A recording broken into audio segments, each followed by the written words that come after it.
when we think about big development projects today, especially in regions growing at breakneck speed, it's easy to focus on just one mine or one new road. But here's the thing. Looking at a single project in isolation, no matter how massive it is, often tells only a fraction of this story. Today, we're diving into what many are calling the invisible elephant in the room, cumulative and transboundary impact assessment, specifically within the high-stakes world of mining.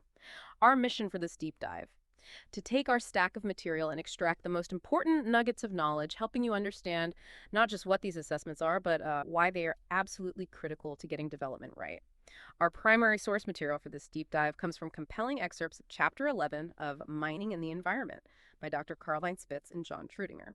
By the end of this conversation, you're going to have a shortcut to being genuinely well-informed on what is a truly critical environmental and social topic. Okay, let's unpack this. When we talk about the impacts of a project, it's not just a single ripple. There are layers. On one hand, you have direct impacts, pretty straightforward, right? Yeah, what happens right there, right now. Exactly. What happens at the same time and place as the action itself? Think about the immediate area where you're digging a mine shaft or clearing land for a new facility.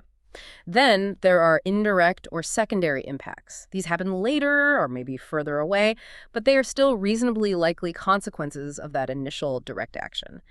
But the real blind spot, the thing that often slips through the cracks, is cumulative impact.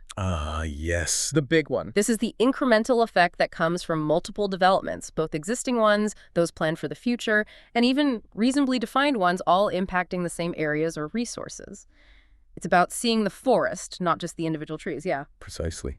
Our source emphasizes that these are impacts generally recognized as important on the basis of scientific concerns and forward concerns from affected communities.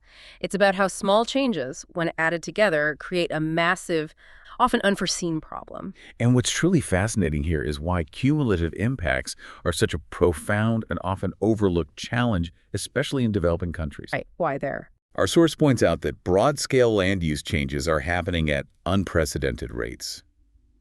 Imagine multiple mines, new infrastructure, vast agricultural expansions, all springing up rapidly.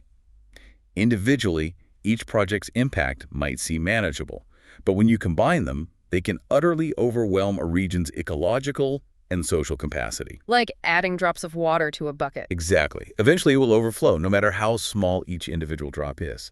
And we see this with very concrete, sometimes devastating examples. Socially, you get something called induced immigration. Induced immigration. Okay. This isn't just a few people moving. It can dramatically change the social fabric of host communities, creating intense competition for jobs and resources. Environmentally, you're looking at increased pressure on ecosystems, threatening unique flora and fauna. There's the incremental buildup of dust emissions, rising and competing water demands, more sediment in rivers. More traffic, too, I bet. And a significant surge in road and river traffic, which, tragically, often leads to more accidents. Yes. And on a global scale, while an individual mine's emissions might be minor, the collective contribution to climate change and unpredictable climate patterns is a very real cumulative effect. So it's really about this snowball effect, isn't it? One tiny impact here, another there, and suddenly you have this overwhelming regional problem that no one initially foresaw. That's a good way to put it. And these impacts aren't just limited to one spot. They operate on different scales. At the local level, we're talking about effects right around a mine site.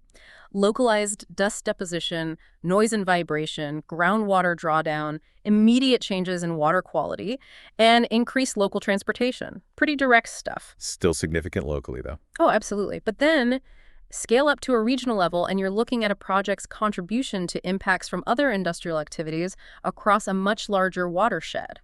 Our source gives the perfect, sobering example: coal mining in Australia's Hunter Valley. The Hunter Valley, yes. Here, numerous operations individually might not seem like a huge deal, but their combined cumulative effect on habitat, water quality, and the socioeconomy of that entire region demands serious consideration. It's truly a testament to how these impacts multiply.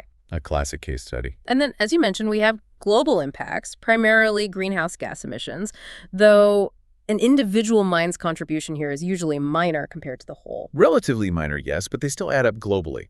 And this is where the concept of shifting baselines becomes absolutely crucial. Shifting baselines. Explain that. Well, a conventional environmental and social impact assessment, or ES, which is just a fancy term for assessing the environmental and social effects of a project, typically compares the situation after development to how things were before. Okay, before and after. Makes sense. But what if that before baseline has already been significantly altered by past activities? Or what if future developments will continue to add to regional impacts, fundamentally changing the landscape even as you conduct your assessment? Ah, I see. The starting point isn't fixed. Exactly. Yeah. Then that conventional assessment totally misses the full picture. So the fundamental insight here is that you can't just compare before and after in a vacuum.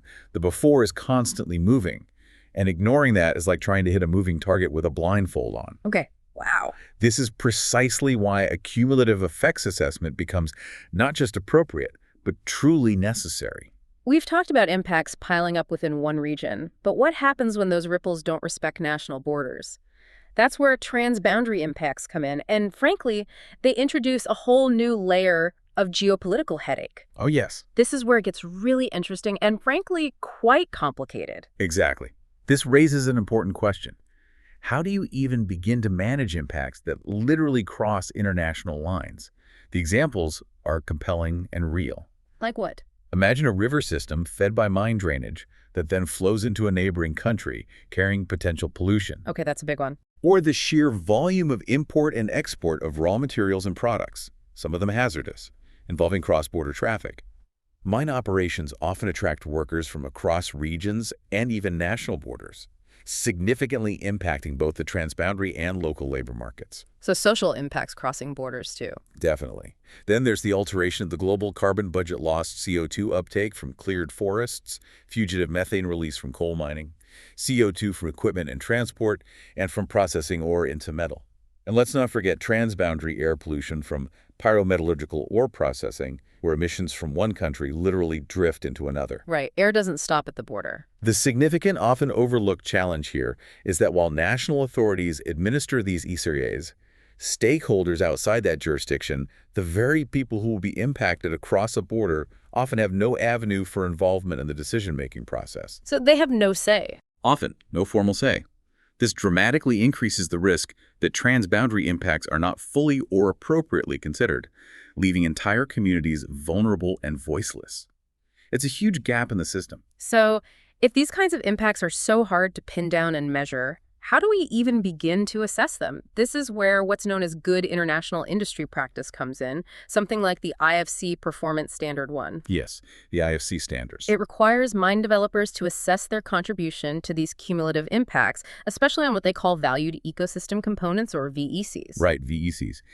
And the International Finance Corporation, the IFC, back in 2013, actually laid out a structured, iterative 6-step process for assessing cumulative impacts. And it's quite logical when you think about it. First, you've got to cast a wide net, right? That's what they call defining the area of influence, or AOI, essentially, figuring out how far and for how long this project's ripples will spread, spatially and temporally. Step 1, scope it out. Got it. Then in step 2, you ask, what are the truly important things in this area? The rivers, the rare wildlife, the community's sacred sites. Those are your valued ecosystem components, or VECs. The things that matter most. Exactly. You identify them in consultation with the affected communities and stakeholders, and then you map out all other developments and stressors that are impacting these VECs. Step 3 is about establishing a solid baseline, determining the present conditions of these VECs. This is the crucial starting point, no matter how much that baseline may have already shifted. Baseline is key, even if it's moving. Next, in step 4, you assess the cumulative impacts. This means determining the specific contribution of the development under evaluation.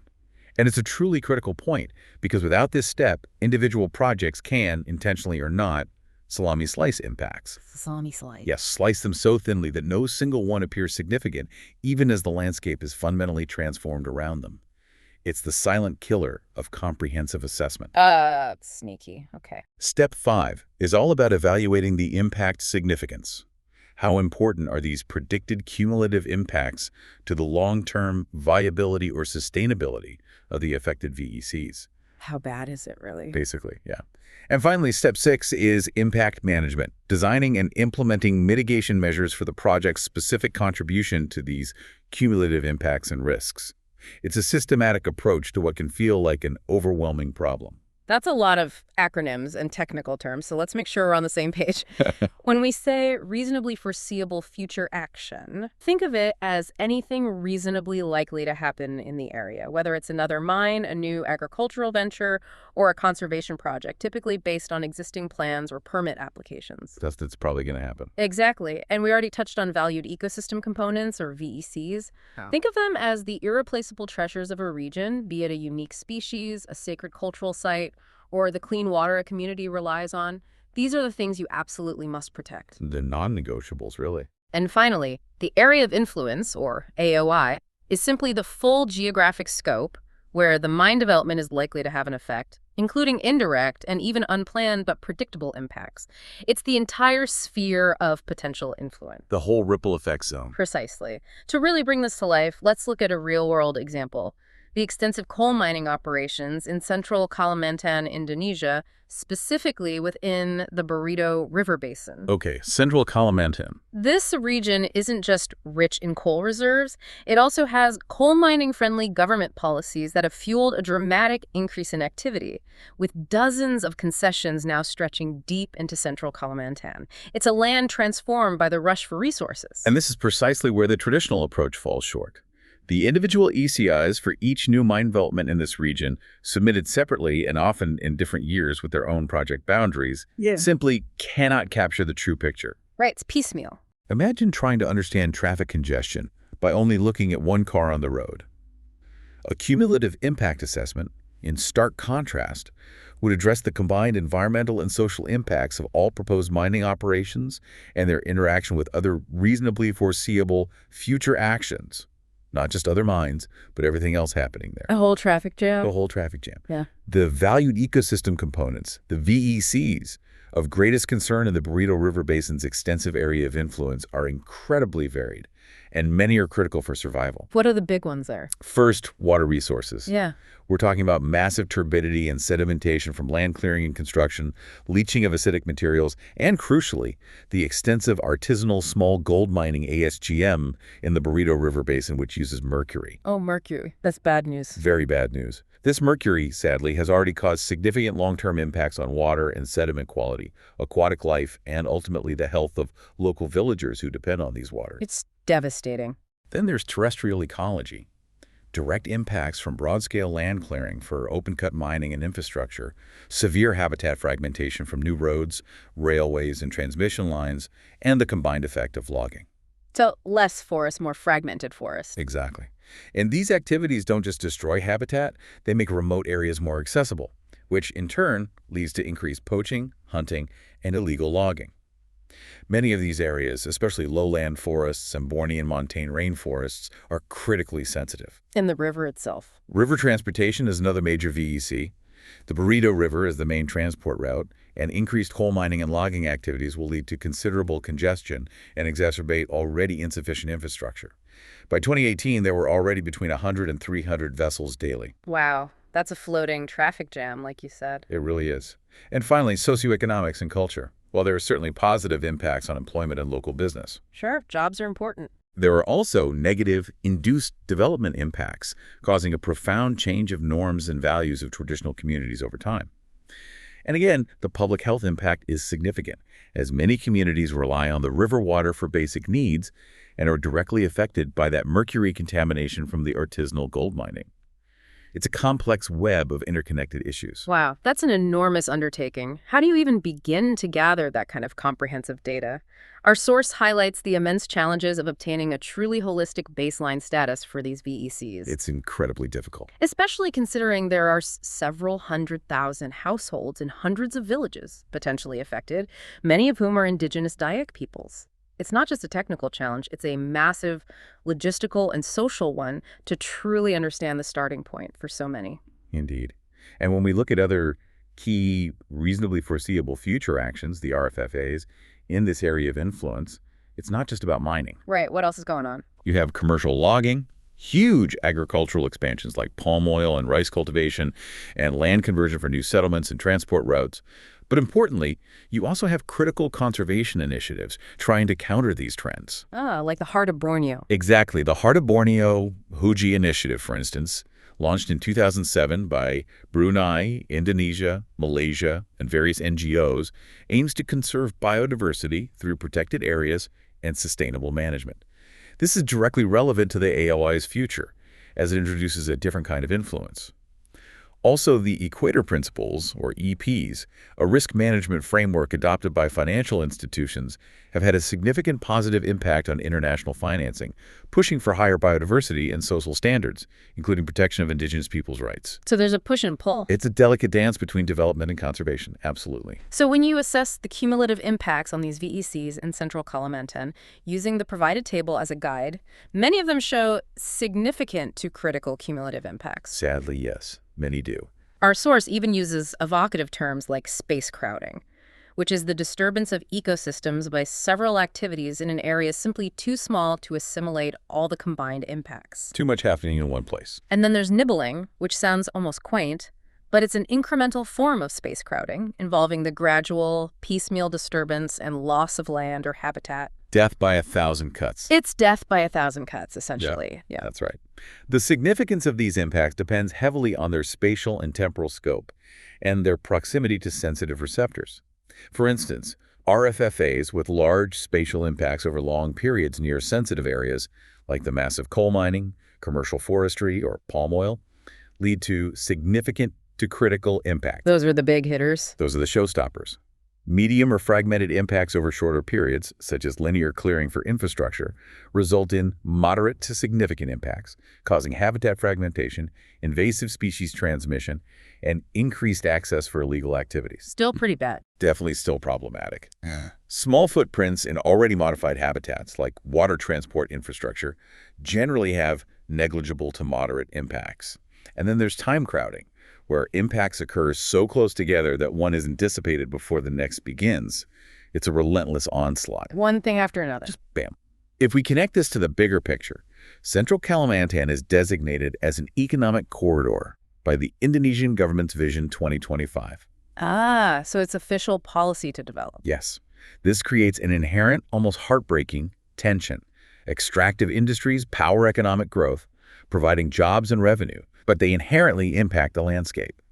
Cumulative impacts, especially in a context like this, create cascading effects that extend well beyond a single project. So the tension is growth versus everything else. Pretty much. Yeah. So the core challenge isn't just identifying these impacts, but how a government prioritizes economic uplift over potential long-term ecological and social strain. That's the real tightrope walk here. That brings us to the practical side. How do we manage these incredibly complex cumulative impacts? While reducing local project impacts is absolutely crucial, it's generally unreasonable, as our source says, to expect a single company or proponent to bear the entire burden for regional issues that are far beyond their direct control. Yeah, you can't ask one company to fix it all. It's like asking one person to clean up an entire ocean. This is precisely where the concept of collective responsibility comes in. Cumulative impact management, by its very nature, requires collaboration among multiple stakeholders and, critically, local governments in regional strategies. Collaboration is key. Absolutely. Our source mentions innovative approaches like impact trading schemes or large-scale regional collaborative initiatives, citing examples like the Port of Abbot Point in Australia. Governments, in particular, have a crucial, indispensable role to play here, as they are uniquely positioned to see the whole picture. And part of that is defining thresholds, those invisible limits beyond which cumulative change becomes an unacceptable concern. The tipping points. It's fascinating that while pollutant thresholds are often well established and regulated, our source notes that they are frequently lacking for terrestrial ecosystems, making assessment and management even harder. It's like trying to navigate without a speedometer. Exactly. You don't know when you're going too far. And that gets to the heart of the main challenges in cumulative impact assessments. What are the big hurdles? First, they are simply not easily assessed from an individual project perspective. They absolutely require a larger scale to even begin to make sense. Those thresholds we just talked about, they're incredibly difficult to identify and model in complex, specific ecosystems. Hard to calculate. Very hard. A CIA also demands articulating a broader set of economic, social, and environmental objectives, those VECs, that go far beyond a single company's narrow business goals. It often depends on sensitive information, like competitors' business plans, Which companies don't want to share? naturally. Information that's typically unavailable to individual product proponents. And ultimately, it involves trade-offs from many players, often outside a single proponent's decision-making framework. A CIA, then, is truly an exercise in incremental understanding, constant learning, and adaptation, So it's messy and ongoing. inherently. So the fundamental insight here is that you can't just expect a single project to fix a regional problem. It requires a systemic, collaborative effort. Given these overwhelming challenges, it can be powerfully argued that conducting CIAs is fundamentally the responsibility of governments, not just individual mine developers. Governments need to step up. They have broader economic, environmental, and social responsibilities, and a unique role in articulating public interest, especially in assessing the carrying capacity for regions under their responsibility. Yeah. They're the only ones with the mandate and the bird's eye view. It makes you think about George Santayana's famous quote, "Those who cannot remember the past are condemned to repeat it." We've seen extensive environmental and social damage already occur in East and South Kalimantan. A tragic history there. The haunting question is, can government authorities truly learn from those past mistakes? Or will history tragically repeat itself in central Kalimantan? That's the billion-dollar question. The vital role of governments in cumulative impact assessment, especially through regional planning, absolutely cannot be overstated. Regional planning seems critical. It is. Governments are uniquely positioned because they are responsible for land use planning, they receive environmental data from existing projects, and crucially, they can access information from different proponents involved in potential developments across a region. But do they have the resources? That's the problem.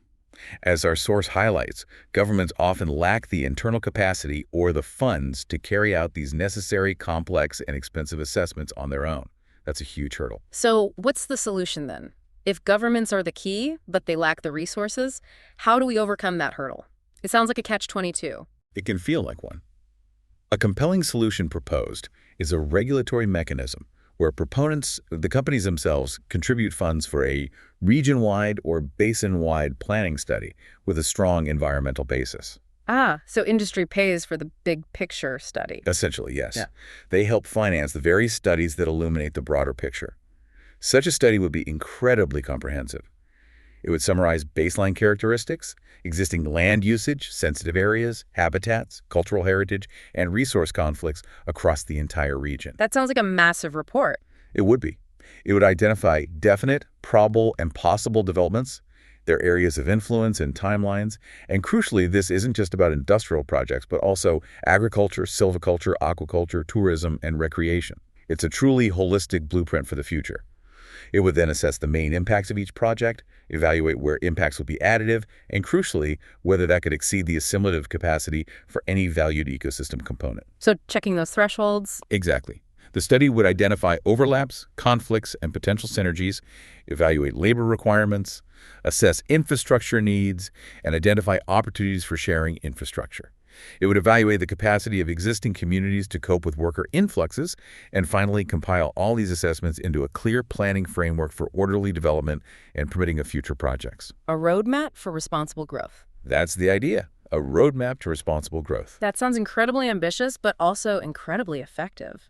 Do we have any real-world examples where this has worked or at least been attempted successfully? Yes, we do. Our source gives a compelling example from the past, the Pilbara region, Western Australia. Ah, the Pilbara. But this vast region, about 500,000 square kilometers, supports some of the world's largest iron ore mines, vast Aboriginal communities, significant ancient rock art, and national parks, in addition to other mineral deposits and massive LNG facilities. Huge area, huge resources. And it underwent a dramatic transformation from remote and undeveloped in the late 1960s to a hub of major mines, private railways, and entirely new towns like Goldsworthy, Mount Newman, Tom Price, and Carafa. Quite the change. Recognizing the mistakes of the past, the disjointed, individual developments of earlier decades, the Western Australian government commissioned a regional planning study in the late 1980s to guide future development. So they tried to learn. They did. This foresight led to genuinely beneficial outcomes, like the sharing of railways and port facilities, which sounds mundane but saved vast amounts of capital and reduced environmental footprints. It also improved road planning. Practical benefits. Very practical. These studies were made public, creating business opportunities and providing a crucial framework, even though individual EIs were still required. However, it's important to acknowledge that it wasn't a magic bullet. No, rarely is. Our source notes that unnecessary duplication of infrastructure has not been totally avoided. And the mining boom in 2008 showed that even the best planning does not guarantee that negative outcomes will be avoided, citing wild property value speculation and the subsequent decline. The boom and bust cycle. So while planning helps immensely, it's not a panacea for all the challenges of rapid development. It's a powerful lesson in progress, but also in human nature, I suppose. A very important caveat. So as we wrap up this deep dive, the core takeaway is undeniably clear. Cumulative and transboundary impact assessments are absolutely crucial for truly understanding the full scope of development. Couldn't agree more. They force us to move beyond seeing just individual projects, pushing us towards a broader, more responsible view of our impact on the planet and its communities. It's about seeing the entire tapestry, not just a single thread. Absolutely. This deep dive highlights not just the immense complexity, but also the urgent imperative for collaborative regional planning. Governments, with their unique position and broader responsibilities, play an absolutely central role in balancing economic growth with environmental and social sustainability, especially in rapidly developing regions. A collective effort. It's a collective challenge that demands collective solutions. And that leaves us with a provocative thought, building on the central Kalimantan example and the lessons from Pilbara. How can we, as a global community, truly empower governments and stakeholders to consistently look beyond the immediate horizon, to learn from the undeniable mistakes of the past, and to ensure that progress doesn't come at an unbearable cumulative cost to our planet and its communities?